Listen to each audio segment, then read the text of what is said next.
Okey, Assalamualaikum, selamat pagi. Jadi set demo boleh tengok hari ni ada dua kantung mata. Kantung mata ataupun sarung, sampul lah. Untuk isi kekabu dan jadikan dia sebagai bantal kekabu. Okey. Jadi kita akan masukkan kekabu.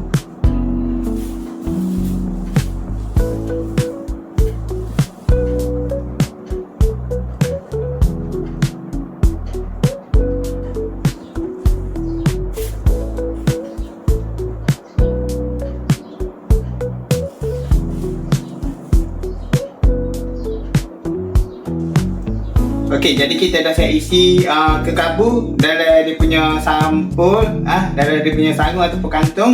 Jadi kita akan jahit menggunakan benang. Kita akan gunakan kaedah jahitan tangan.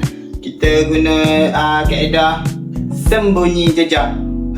Sembunyi jejak. Jadi jom kita mulakan pasang benang terlebih dahulu.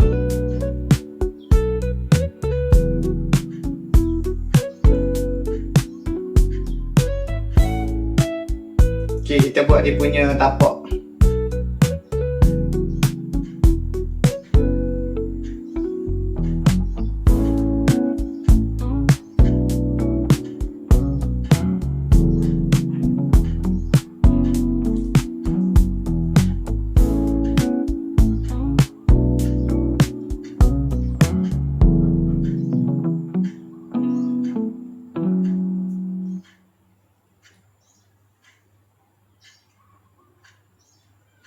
Okey, seterusnya kita akan tikam daripada kiri terlebih dahulu.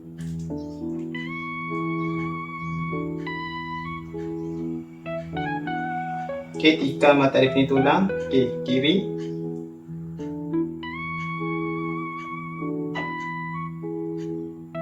Kemudian kanan.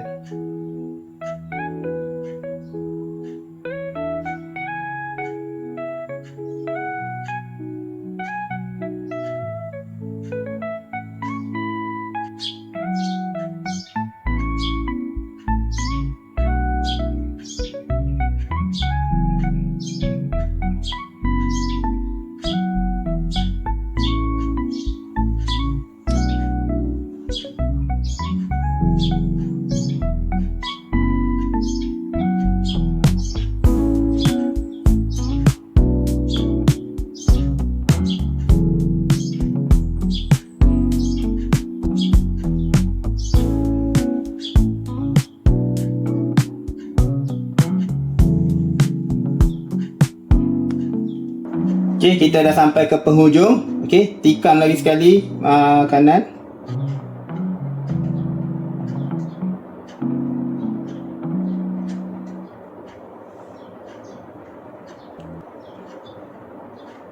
Okey, kemudian tarik.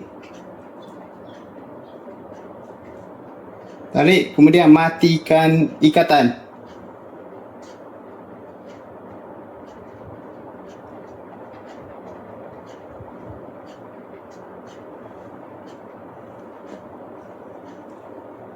Okey, potong lebihan benang.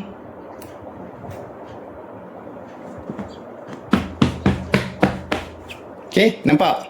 Nampak tak? Tak nampak perkesan kita jahit dengan tangan. Okey, tak nampak seperti jahitan tangan. Okey, sangat cantik. Okey, sekiranya anda merasakan perkongsian video Abel kali ini memberi manfaat dan membantu anda, jangan lupa untuk bantu Abel dengan klik butang subscribe, like, share dan follow platform digital Abel supaya lebih bersemangat lah untuk kita buat video-video yang lebih menarik pada masa akan datang. Sehingga kita berjumpa lagi. Assalamualaikum. Bye.